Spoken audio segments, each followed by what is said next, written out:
तो hey guys, बहुत बहुत करते हैं स्वागत अपने यूट्यूब चैनल एसएससी पॉइंट के वीडियो में आने के लिए। दोस्तों, आज हम लोग बात करने वाले हैं पटना वुमेन्स कॉलेज में पूछे गए क्वेश्चन के बारे में, जो कि फिजिक्स का ये क्वेश्चन है, जो कि 2020 में पूछा गया हुआ क्वेश्चन है ये। तो सारी जानकारी लेंगे, क्वेश्चन को सॉल्व करेंगे, प्लस पटना यूनिवर्सिटी का भी क्वेश्चन है, कुछ इसमें पूछा गया हुआ क्वेश्चन सब है, तो हम लोग देखेंगे।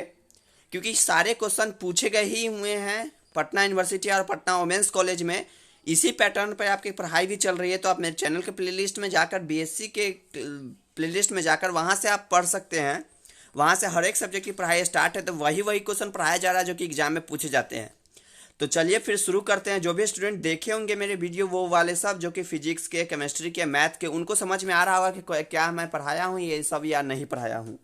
तो चलिए फिर शुरू करते हैं और देखते हैं कितना क्वेश्चन आपसे बनता है और कितना क्वेश्चन हम लोग सॉल्व करेंगे, वो आपको मैं बता दूं। टोटल 1 से 30 को क्वेश्चन पूछाता है, बट मेरे पास कुछ क्वेश्चन नहीं आए हुए थे, इसलिए मेरे पास जितनी क्वेश्चन है उतनी आपको क्वेश्चन मैं करा दूंगा। तो चलिए फिर शुरू करते हैं। जो भी स्टूडेंट न्यू है वो चैनल को लाइक करे, सब्सक्राइब करे और शेयर जरूर करे, ताकि वो उनके दोस्तों को भी हेल्प मिले। तो शेयर जरूर करिएगा, तभी मेरा फ़ायदा होगा कुछ। और सब्सक्राइब जरूर करिएगा, वीडियो को लास्ट तक जरूर देखिएगा, तभी मैं आपको बता सकूंगा कैसे क्या है।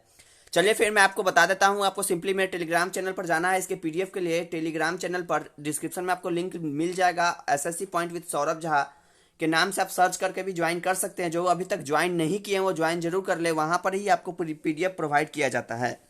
तो चलिए फिर शुरू करते हैं आज का नंबर 1 क्वेश्चन, जो कि पूछा गया हुआ था वुमेन्स कॉलेज में। बोल रहा डायमेंशन ऑफ वर्क, जो कि मैं डायमेंशन का चैप्टर खत्म कर चुका हूं, तो आप वहां से जाके वीडियो में देख सकते हैं। वहां पर बताया गया हुआ है, सारी जानकारी दी गई है, सारी फार्मूला की पीडीएफ भी प्रोवाइड कर दी गई है। यहाँ पर वर्क की डायमेंशन पूछा गया था, मैं आपको बता दूं। तो वर्क इज इक्वल टू होता है force into distance S, F into S. तो फोर्स की बात करें तो फोर्स इज इक्वल टू होता है एम इंटू ए। वहीं पर मास को हम m लिखते हैं, एक्सेलरेशन को Lt-2 लिखते हैं। वहां पर मैं डिस्कस कर चुका हूं कि एक्सेलरेशन Lt-2 कैसे आता है। तो बात करें टोटल की, तो फोर्स के मेरे पास कितना आया था mLt-2, और s के कितनी होती है, l होती है। तो बात करें, इसको गुना करिएगा तो हो जाएगा mL2T-2। तो आपके सामने ये निकल कर आ जाएगी। तो इसकी आंसर में बात करूँ तो 6C हो जाएगी, mL2T-2। बात करते हैं नेक्स्ट क्वेश्चन की ओर। क्वेश्चन नंबर 2 आपके सामने निकल कर आ चुकी है, जो कि ये चैप्टर मैं भी स्टार्ट नहीं किया है। स्टार्ट करूंगा तो ये भी फॉर्मूला आपको वहां पर आ ही जाएगा क्वेश्चन, तब पर भी आप देख लीजिए। यहाँ पर कह रहा है 2, 3, 4 मेरे पास नहीं है, क्योंकि नहीं भेजा गया था। तो बात करते हैं क्वेश्चन नंबर 5 की। The first law of thermodynamics is a statement of conservation of momentum, conservation of energy, conservation of angular momentum, none of these. तो इसकी बात करें तो इसकी आंसर मैं आपको बता दूं, इसकी आंसर हो जाएगी कंजर्वेशन ऑफ एनर्जी होती है फर्स्ट लॉ। बात करते हैं क्वेश्चन नंबर 6 की। Which of the following is the same for all the ideal gas? Molar heat capacity at constant volume, molar heat capacity at constant pressure, CP by CB, CB minus CP. तो ये आप लोग पढ़े होइएगा, but अभी मैं नहीं पढ़ाया, सभी ये थर्मोडायनेमिक्स का क्वेश्चन है, तो वहां पर हम लोग डील कर लेंगे क्वेश्चन को। तब पर भी आपको बता दूं इसके आंसर के बारे में। इसके आंसर मैं कंफर्म तो नहीं हूं, आप लोग देख लीजिएगा। मेरे हिसाब से ये होना चाहिए, बट आप लोग एक बार चेक कर लीजिएगा, रीचेक कर लीजिएगा इस क्वेश्चन को। बात करते हैं क्वेश्चन नंबर 7 की। तो क्वेश्चन नंबर 7 में बोला जा रहा है the minimum resonant frequency of violin wire is 440 हर्ज। The third harmonic will be. Harmonic निकालने की आपको फॉर्मूला मैं बता देता हूँ, वहां से आप निकालिएगा तो इसका आंसर आ जाएगा 1320। तो बात करते हैं इस क्वेश्चन की, डील करते हैं इस क्वेश्चन को डिटेल में। तो बात करते हैं F1 आपको दिया हुआ है, F is equal to del F is equal to दिया हुआ है 440 हर्ज आपको दिया गया है। बात करते हैं F1 की। तो F1 कितनी होती है, N इंटू V/2L। ये फॉर्मूला होती है जिसको आप लोग याद करना है, N इंटू V/2L। इसको हम डेल F भी लिख सकते हैं, del F equal to V/2L हो जाएगी, L हट जाएगी। तो बात करते हैं, अब हम F3 निकालना है, बट उससे पहले हम F2 निकालेंगे। F2 क्या होती है, F1 प्लस डेल F। तो F1 आपकी कितनी हो जाएगी, क्योंकि सेकेंड हार्मोनिक मोशन की बात करें 2 हो जाएगी, और डेल F की वैल्यू 440 दी गई है। तो यहाँ पर 880 निकल कर आ जाएगी। तो हमको निकालनी है थर्ड के लिए। तो थर्ड के लिए वैसे ही क्या हो जाएगी, F2 हो जाएगी, प्लस में डेल F हो जाएगी। तो यहाँ पर आपको निकल F2 कितनी आई है, 880 प्लस में 440। यहाँ से सॉल्व करिएगा तो आपको 1 सेकेंड तो उम्मीद है आपको ये समझ में आई होगी। तो बात करते हैं इसकी आंसर की, तो आपको आंसर कितनी आई थी 1320 के में आई थी हर्ज, तो इसकी आंसर जाएगी सी। बात करते हैं नेक्स्ट क्वेश्चन की, आप फॉर्मूला याद कर लीजिएगा क्योंकि इसी टाइप के फॉर्मूला आपको पूछा जाता है। तो बात करते हैं क्वेश्चन नंबर 8 की। तो क्वेश्चन नंबर 8 आपको इलेक्ट्रोस्टैटिक से डील किया गया है, जो कि इलेक्ट्रोस्टैटिक चैप्टर हो चुका है, पहले ही मैं पढ़ा चुका हूँ। According to Gauss law the flux of electric field intensity over a close surface is proportional to. क्या होता है ये क्वेश्चन मैं बताया गया हुआ हूँ क्लास में, आप देख लीजिएगा जाके। Positive charge enclosed by the surface, negative charge enclosed by the surface, total charge enclosed by the surface और total the charge inside and outside the surface. तो इसकी बात करूँ तो मैं 8 की बात करूँ तो total charge enclosed by the surface हो जाएगा। क्वेश्चन नंबर 9 पर चलते हैं, क्योंकि हम लोग को बहुत सारे क्वेश्चन डील करना है, इसलिए मैं थोड़ा फास्ट ले रहा हूँ। जो आपको समझ में नहीं आया वो कमेंट बॉक्स में कमेंट कर सकते हैं।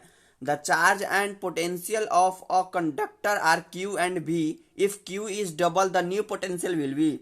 चार्ज और पोटेंशियल का रिलेशन मैं आपको बता दूं तो Q is directly proportional to V, अगर क्यू को बढ़ाया जाए डबल किया जाए तो वी भी क्या हो जाएगा, डबल हो जाएगा, तो टू भी हो जाएगा। सिंपल से क्वेश्चन थी जिसको आपको सॉल्व करा दिए हैं। बात करते हैं नेक्स्ट क्वेश्चन की, 10 की बात करते हैं। Out of 2 ball A is equal to 25 watt 100 volt and B is equal to इतना the ball with greater resistance. तो बात करें इससे ऐसा क्वेश्चन सेम टू सेम आपको कल कराया गया था। मैं इलेक्ट्रिसिटी चैप्टर का एक और पार्ट लूंगा जिसमें उससे हाई वर्जन का आपको क्वेश्चन कराया जाएगा, जो कि एग्जाम पॉइंट ऑफ व्यू से बहुत इंपॉर्टेंट है, जो कि परसों या तरसों आपको फिजिक्स क्लास जब होगी तब की करा देंगे। तो बात करते हैं क्वेश्चन के सोल्यूशन की। तो इस क्वेश्चन के सोल्यूशन की बात करें तो पहले हम लिख लेंगे, आपको पी कितनी दी गई है 25 वाट और अभी उसकी कितनी है 100 वाट। तो बात करेंगे इसकी, हम फार्मूला मैं बता दूं, P इक्वल टू होता है वी स्क्वायर बाई आर, क्योंकि यहाँ पर V और P दोनों दिया गया हुआ है। यहाँ से हम R निकालेंगे तो R इक्वल टू क्या हो जाएगा, वी स्क्वायर बाई पी हो जाएगा। ठीक है, तो यहाँ पर आपको V कितनी दी गई है, V दी गई है 100 वोल्ट, तो 100 इंटू 100 ऐसा क्वेश्चन सेम कल हुआ है, और 25 ही है तो ये हो जाएगी 4, तो इसकी हो जाएगी 400। ठीक है, बात करते हैं नेक्स्ट की। नेक्स्ट है 100 और 200, तो वैसा ही निकालेंगे तो R इक्वल टू हो जाएगा भी कितने 200 इंटू 200 बाई में 100, 2 जीरो से 2 जीरो खत्म, इसके ही 4 हो जाएगी। दोनों की रेजिस्टेंस कितनी हो गई, 4 हो गई। दोनों का रेजिस्टेंस क्या होगा 400 आ रही है, मतलब दोनों इक्वल हो रहा है। तो देखिए both are of equal resistance, दोनों का रेजिस्टेंस क्या है, इक्वल है, तो इसका आंसर हो जाएगा सी। 10 के बाद हम चलते हैं क्वेश्चन नंबर 11 पर। यहां पर बोला जा रहा है the current supplied by the cell in the circuit shown in figure. आपको करंट इसका बताना है। देखिए तो हम पहले धीरे धीरे सॉल्व करेंगे, तो पहले हम पैरेलल को सॉल्व करते हैं। तो 1/10 प्लस 1/10 करेंगे तो कितना हो जाएगा, 2/10 हो जाएगा, अर्थात 5 हो जाएगा। तो 1/r होता है, तो r को ऊपर ले जाएंगे तो ये r इक्वल टू कितना हो जाएगा, 5 हो जाएगा आपको। तो ये देखिए यहाँ भी 5 हो गया, ये भी 5 है, तो r इक्वल टू कितना, r इक्विवेलेंट कितना होगा 10 हो जाएगा। और यहाँ वोल्टेज क्या है, v क्या कितना दिया हुआ है 5 दिया गया हुआ है। तब बात करेंगे आप, तो I की बात करें तो v इक्वल टू जानते हैं IR होता है, वहाँ से I की बात करें तो I इक्वल टू क्या हो जाएगा V/R हो जाएगा। तो वहाँ से बात करें तो I इक्वल टू क्या हो जाएगा V/R हो जाएगा। तो V कितनी दी गई है 5 है, और ये कितनी आई है 10, दोनों जोड़कर 10 आई है, तो 1 2 अर्थात 0.5 एम्पियर हो जाएगा। तो यहाँ पर आपका आंसर हो जाएगा 11 का सी। चलिए क्वेश्चन नंबर नेक्स्ट देखते हैं, question number 12। An AC source of angular frequency omega is connected in series LCR circuit. The peak current will be, बोला एक एसी सर्किट में आपको एंगुलर फ्रीक्वेंसी ओमेगा है कनेक्टेड, जो कि है सीरीज में एलसीआर सर्किट में, या अर्थात एलसीआर तो आप जानते होइएगा, एल से क्या होता है इंडक्टेंस, सी से होता है कैपेसिटेंस और आर से होता है रेजिस्टेंस। तीनों जिस सर्किट में हो, the peak current will be maximum, कब होगा मैक्सिमम, मैं आपको इसका आंसर सिंपली बता दूं, इसका आंसर हो जाएगा ये omega is less than 1/√LC। बात करते हैं क्वेश्चन नंबर 13 की। ये सारी क्वेश्चन पूछी गई है। The minimum distance between an object and it's real image form by the thin convex lens will be. इसकी आंसर आप सीधे रट लीजिएगा, तो इसकी आंसर मैं आपको बता दूं 4F होगा। Question number 14, the length of the tube of compound microscopic is increase, the magnifying power of a compound microscopic is. ये सभी अभी ऑप्टिक्स चैप्टर की है, तो हम लोग धीरे धीरे पढ़ेंगे। तो इसकी आंसर मैं आपको बता दूं, 14 की हो जाएगी बी, डिक्रीज करेगी। क्वेश्चन नंबर 15 की बात करते हैं। According to Huygens principle, the light wave is transverse in nature, has all pointed wave front, acting as a source of light, is an electromagnetic wave, none of these। तो मुझे दो को में confusion है, तो आप लोग देख लीजिएगा ये और इसमें, तो दोनों में से एक आंसर हो जाएगा इसका। मेरे जैसा ट्रांसवर्स इन नेचर होना चाहिए। बात करते हैं ये क्वेश्चन की, the magnetic movement of the earth is, magnet chapter हम लोग पढ़ेंगे कितने होते हैं। तो बात करें इसके आंसर की, तो 15 की आंसर आपको मैं बता देता हूँ। 15 की आंसर हो जाएगा 8.0 इंटू 10⁻22 जूल टी इनवर्स। बात करते हैं टेस्ला इनवर्स। बात करते हैं क्वेश्चन नंबर 7 की, the figure shown the symbol is, आप लोग सिंबल याद होगा 12th में पढ़े होइएगा, तो ये एंड गेट के होती है। बात करते हैं क्वेश्चन नंबर 18 की, the mass number A and atomic number Z always obey, mass number A से रिप्रेजेंट किया जाता है, एटॉमिक नंबर जेड से रिप्रेजेंट किया जाता है। आपको मालूम होगा मास नंबर हमेशा बड़ा होता है एटॉमिक नंबर से, इसलिए इसका आंसर हो जाएगा बी। बात करते हैं क्वेश्चन नंबर 19 की, sky wave communication is based on reflection of ionosphere हो जाएगा। जी हाँ दोस्तों, इसका आंसर हो जाएगा रिफ्लेक्शन ऑफ आयोनोस्फीयर। बात करते हैं क्वेश्चन नंबर 20 की, a dancer folds her hand while dancing, rotating without friction on ice, increase her angular speed, her rotation kinetic energy, उसकी रोटेशनल काइनेटिक एनर्जी क्या होगी, द डिक्रीज करेगी। यहाँ दोस्तों उसकी रोटेशनल काइनेटिक एनर्जी डिक्रीज कर जाती है। बात करते हैं क्वेश्चन नंबर 21 की, बोल रहा है three charge can not be stable equilibrium under the mutual electric force, the statement is. तो इसकी आंसर मैं आपको बता दूं, तो इसकी आंसर आपको खुद बताना है, मैं नहीं बताऊंगा, आपको बताना है खुद। कमेंट बॉक्स में कमेंट कर दीजिएगा इसकी आंसर क्या होगी। इसके आंसर ट्रू या फॉल्स में से दोनों में से एक होगी, तो बता दीजिएगा आंसर, तभी मैं आपको इसका आंसर अगले क्लास में बता दूंगा। बात करते हैं क्वेश्चन नंबर 22 की, बोला है the combination of two resistor giving resistance greater than the bigger resistance is that of. Combination of two resistor की बात कर रहा है जिसका रेजिस्टेंस बड़ा हो, बिगर रेजिस्टेंस है, तो इसकी आंसर हो जाएगी सीरीज में होती है ऐसी कहानी, तो इसकी आंसर हो जाएगी सीरीज। 23 के देखेंगे, the net work done on a particle equal to, net work done on the particle equal to, तो इसकी आंसर हो जाएगी the charge in kinetic energy हो जाएगी, the charge in kinetic energy. बात करते हैं क्वेश्चन नंबर नेक्स्ट की 24,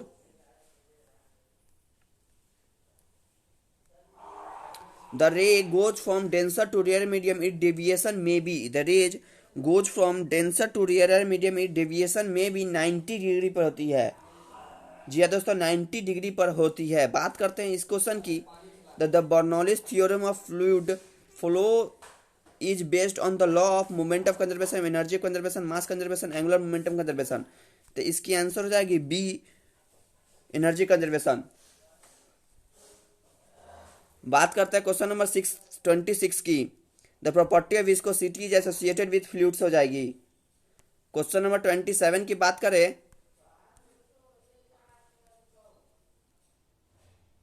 the maximum magnifying power of simple microscope is क्या होती है, तो मैं आपको बता दूं इसके आंसर हो जाए 1/d/f, ये बनाया होइएगा ऑप्टिक्स में, तो इसके आंसर हो जाएगी 1+d/f। नेक्स्ट देखते हैं, there are 400 waves in 4 centimeter of length, the wavelength of the wave is कितनी होगी, तो मैं बता दूं 10⁻⁻2 सेंटीमीटर होगी। कैसे होगी इसे देखिएगा, यहाँ पर हो जाएगा 4/400, क्योंकि वेव नंबर दिया है आपको, सेंटीमीटर दिया है, तो यहाँ से काटिएगा तो 1/100 होगा, ऊपर में जाएगा 10⁻⁻2 हो जाएगा। चलिए क्वेश्चन नंबर 29 देखते हैं। यूनिट ऑफ फराडे की बात करें तो यूनिट ऑफ फराडे आपको kilo joule KG mole KG coulomb inverse होगी। बात करते हैं क्वेश्चन नंबर 30 की एंड लास्ट की, the cause of radiation from the sun is nuclear fusion होती है, न्यूक्लियर फ्यूजन होती है। तो उम्मीद है आपको सारी जानकारी मिल गई होगी। तब तक के लिए जय हिंद जय Bharat. Second sorry, unit of Faraday आपको कूलम मोल इनवर्स होती है, कूलम मोल इनवर्स को सी होगी।